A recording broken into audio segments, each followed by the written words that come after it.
Hello friends, 1974 മുതൽ ആളുകളുടെ മനം കവരുന്ന ചോക്ലേറ്റുകളാണ് അമുൽ ചോക്ലേറ്റുകൾ. ഉയർന്ന ഗുണമേന്മയുള്ള ചേരുവകൾ ഉപയോഗിച്ചിട്ടാണ് അമുൽ ചോക്ലേറ്റുകൾ നിർമ്മിക്കുന്നത്. ഡാർക്ക് ചോക്ലേറ്റുകളുടെ ഇന്ത്യയിലെ ഏറ്റവും വലിയ നിർമ്മാതാക്കളാണ് അമുൽ. ഡാർക്ക് ചോക്ലേറ്റ് ആയാലും മിൽക്ക് ചോക്ലേറ്റ് ആയാലും ഇവ രണ്ട് മിൽക്ക് ഷേക്കുകൾ, കേക്കുകൾ, കുക്കീസ്, ഐസ്ക്രീമുകൾ എന്നിവയുടെ രുചി കൂട്ടുന്നു. ചോക്ലേറ്റ് ഉണ്ടാക്കുന്നത് കൊക്കോ സീഡിൽ നിന്നാണ്. സൗത്ത് അമേരിക്ക, ആഫ്രിക്ക, ഏഷ്യ എന്നീ ഭൂഖണ്ഡങ്ങളിലെ 1 ഡസനിലധികം രാജ്യങ്ങളിൽ നിന്നാണ് അമുൽ ലോകോത്തര നിലവാരമുള്ള കൊക്കോ സോഴ്സ് ചെയ്യുന്നത്. Brazil, Tanzania, Venezuela, Colombia, Mexico, Indonesia തുടങ്ങിയ നിരവധി രാജ്യങ്ങളിൽ നിന്നുള്ള കൊക്കോ ഇവയിൽ ഏറ്റവും മികച്ചവയാണ്.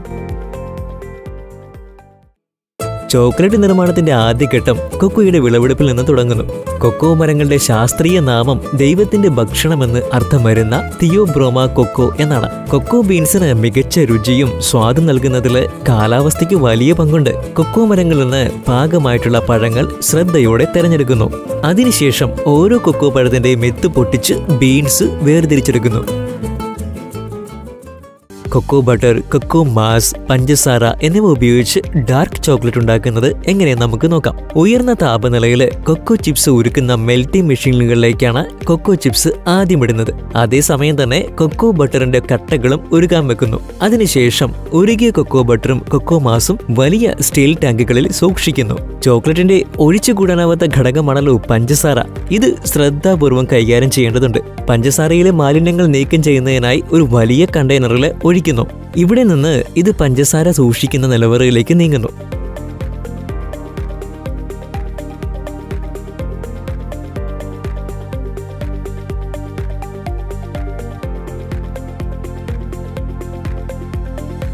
മറ്റ് ചേരുവകളായിട്ടുള്ള പാൽപ്പൊടി, കൊക്കോ ബട്ടർ, കൊക്കോ പൗഡർ അഥവാ കൊക്കോ മാസ് എന്നിവയും നിലവറയിലേക്ക് കൊണ്ടുപോയി ആവശ്യമായിട്ടുള്ള ചേരുവകൾ കൃത്യമായ അനുപാതത്തിൽ മിക്സിംഗ് ലൈനിലേക്ക് അയച്ച് ഒരു മിക്സറിൽ തുടർച്ചയായിട്ട് മിക്സ് ചെയ്യുന്നു. ഉദാഹരണത്തിന് ഡാർക്ക് ചോക്ലേറ്റ് ആണെങ്കിൽ കൊക്കോ മാസ്, കൊക്കോ ബട്ടർ, പഞ്ചസാര എന്നിവ മാത്രം കലർത്തുന്നു.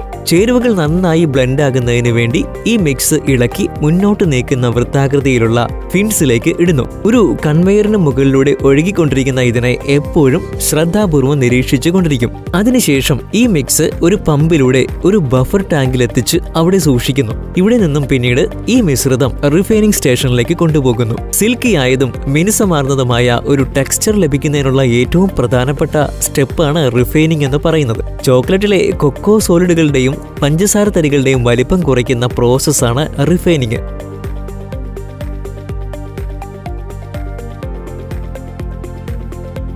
ഓരോ തരിയുടെയും വലിപ്പം 18 മുതൽ 22 മൈക്രോണിനുള്ളിൽ ആക്കുക എന്നതാണ് ലക്ഷ്യം.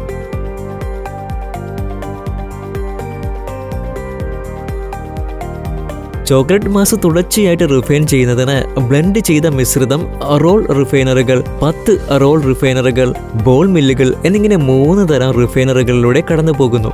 അമുൽ ചോക്ലേറ്റുകളുടെ പ്രശസ്തമായ മിനുസമാർന്ന നിലയിലേക്ക് ചോക്ലേറ്റ് മാസ് മിക്സിനെ കൊണ്ടുവരുന്നതിന് ഈ പ്രോസസ്സ് സഹായിക്കുന്നു.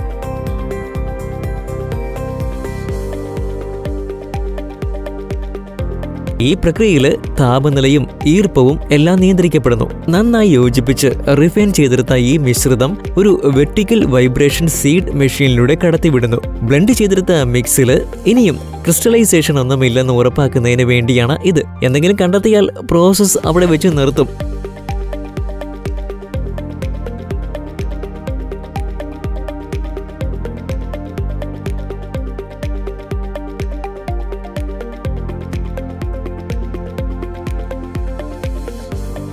അതിനുശേഷം ഈ മിക്സ് ഒരു സെറ്റ് കോഞ്ചിൽ സൂക്ഷിക്കുന്നു. ഈ ഘട്ടത്തിൽ ഏതാനും മണിക്കൂറുകൾ ചോക്ലേറ്റ് മിക്സ് ചൂടാക്കുകയും മിക്സ് ചെയ്യുകയും ചെയ്യുന്നു. ഇതേ സമയം തന്നെ ഒരിനം വെജിറ്റബിൾ ഫാറ്റ് ആയിട്ടുള്ള ലെസിത്തീൻ ചെറിയ അളവിൽ ചേർക്കുന്നു. ചോക്ലേറ്റിന്റെ വിസ്കോസിറ്റി കുറയ്ക്കുകയും ഷെൽഫ് ലൈഫ് മെച്ചപ്പെടുത്തുകയും ചെയ്യുന്നത് കൊണ്ട് ലെസിത്തീൻ ചേർക്കുന്നത് വളരെ പ്രധാനമാണ്. തുടർന്ന് അനാവശ്യമായ ഫ്ലേവറുകൾ നീക്കം ചെയ്യുന്നതിനായിട്ട് ചോക്ലേറ്റ് ഉയർന്ന താപനിലയിൽ ചൂടാക്കുന്നു.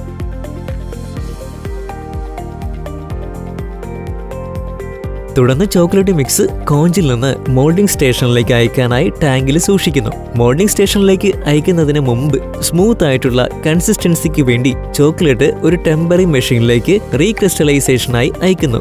ഓരോ തരം ചോക്ലേറ്റുകൾക്കുള്ള റെസിപ്പികൾ പ്രോഗ്രാം ചെയ്ത് വെച്ചിട്ടുണ്ട്. ബ്ലെൻഡ് ചെയ്ത മിക്സ് ചോക്ലേറ്റ് ടാങ്കുകളിൽ സൂക്ഷിച്ച് അവിടെ നിന്ന് അത് തുടർച്ചയായിട്ട് ലൈനുകളിലേക്ക് ഒഴുക്കുന്നു.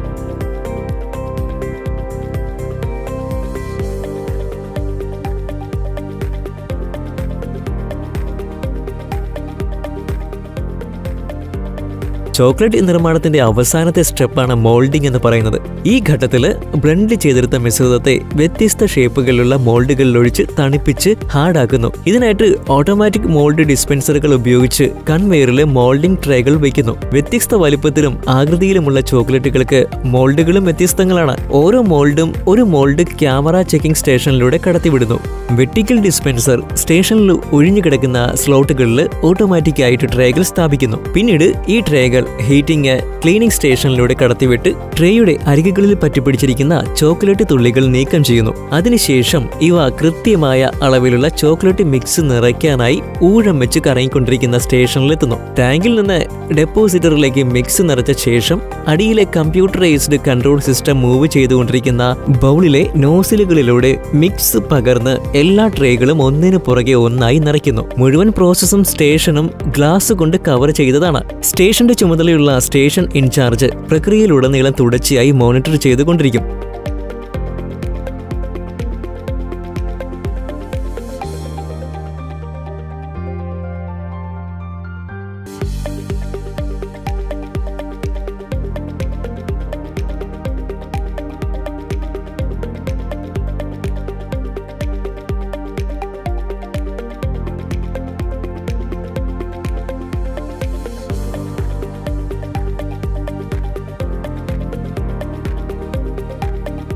പിന്നീട് മോൾഡിംഗ് ട്രേകൾ കൂളിംഗ് ചേംബറുകളിലൂടെ കടന്നു പോകുന്നു. ഈ കൂളിംഗ് ചേംബറുകളിൽ ലൈൻ സൂപ്പർവൈസർമാർ ചോക്ലേറ്റുകൾക്ക് മികച്ച കൺസിസ്റ്റൻസിയും ടെക്സ്ചറും ലഭിക്കുന്നതിനായിട്ട് തണുപ്പിക്കാനുള്ള ശരിയായ താപനില ഉറപ്പാക്കുന്നു. ഈ ട്രേകൾ മൂവ് ചെയ്തുകൊണ്ടിരിക്കുന്ന സ്റ്റാക്ക് കൺവെയറിൽ ഒരു നിശ്ചിത സമയം നിൽക്കുകയും ചോക്ലേറ്റ് 4 മുതൽ 8 ഡിഗ്രി സെൽഷ്യസ് താപനിലയിൽ തണുക്കുകയും ചെയ്യുന്നു. കൂളിംഗ് ചേംബറിൽ നിന്ന് ട്രേകൾ പുറത്തു വന്ന ഉടനെ ഒരു ടെക്സ്റ്റർ ട്രേകളെ ടെസ്റ്റ് ചെയ്ത് അവയിൽ നിന്ന് ചോക്ലേറ്റുകൾ സ്വതന്ത്രമാക്കുന്നു. അതിനായിട്ട് ഈ ട്രേകൾ മൂവ് ചെയ്ത് കൊണ്ടിരിക്കുന്ന കൺവെയറിന് മുകളിൽ തലകീഴായി തിരിക്കുകയും ഒപ്പം ഒരു ചുറ്റിക ഉപയോഗിച്ച് മുകളിൽ നിന്ന് ട്രേകളെ അടിക്കുകയും ചെയ്യുന്നു. ഇതോടെ നമുക്ക് പരിചിതമായിട്ടുള്ള ചോക്ലേറ്റുകൾ നമുക്ക് കാണാം.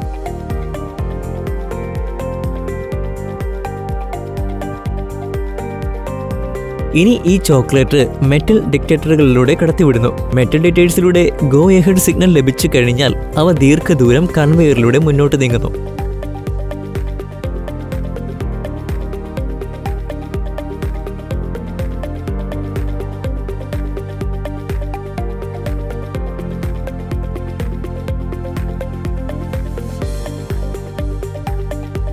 ഈ ചോക്ലേറ്റ് ബാറുകൾ പാക്കിംഗ് സ്റ്റേഷനിൽ എത്തുന്നതോടെ അവയ്ക്ക് പൂർണ്ണമായ ഒരു മേക്ക് ഓവർ ലഭിക്കും. വർണ്ണാഭമായിട്ടുള്ള റാപ്പിംഗ് പേപ്പറുകളിൽ പാക്ക് ചെയ്യുകയാണ് ഇനി വേണ്ടത്.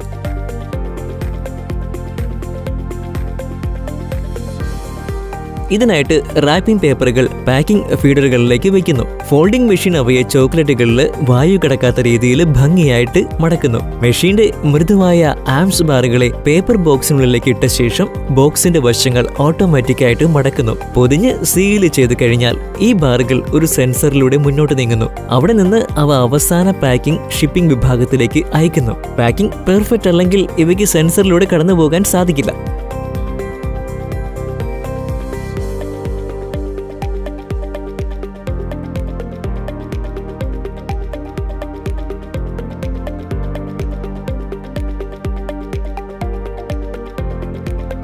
അമുലിലെ ചോക്ലേറ്റ് സംസ്കരണ പ്ലാന്റിൽ ഒരു ഘട്ടത്തിലും മനുഷ്യസ്പർശം ഒട്ടുമില്ല. അത് അവയെ തികച്ചും സുരക്ഷിതവും ഏതെങ്കിലും തരത്തിലുള്ള മാലിന്യങ്ങളിൽ നിന്നും മുക്തവുമാക്കുന്നു. അപ്പോൾ ഫ്രണ്ട്സ്, നോളജ് ഹട്ട് മലയാളത്തിലൂടെ ഇന്നത്തെ വീഡിയോ നിങ്ങൾക്ക് ഉപകാരപ്രദമായി എന്ന് വിചാരിക്കുകയാണ്. ഞങ്ങളിലൂടെ അവതരിപ്പിക്കപ്പെടുന്ന വിജ്ഞാനപ്രദമായ വീഡിയോകൾ നിങ്ങൾക്ക് എല്ലാവർക്കും ഇഷ്ടപ്പെടുന്നുണ്ടെന്ന് ഞങ്ങൾ കരുതുകയാണ്. ഇഷ്ടപ്പെടുന്നുണ്ടെങ്കിൽ നിങ്ങൾ എല്ലാവരും നോളജ് ഹട്ട് മലയാളത്തിനെ സപ്പോർട്ട് ചെയ്യുമെന്ന് ഞങ്ങൾ പ്രതീക്ഷിക്കുന്നു. അപ്പോൾ നമുക്ക് നെക്സ്റ്റ് വീഡിയോയിൽ കാണാം. അതുവരെയും stay tune knowledge hut Malayalam.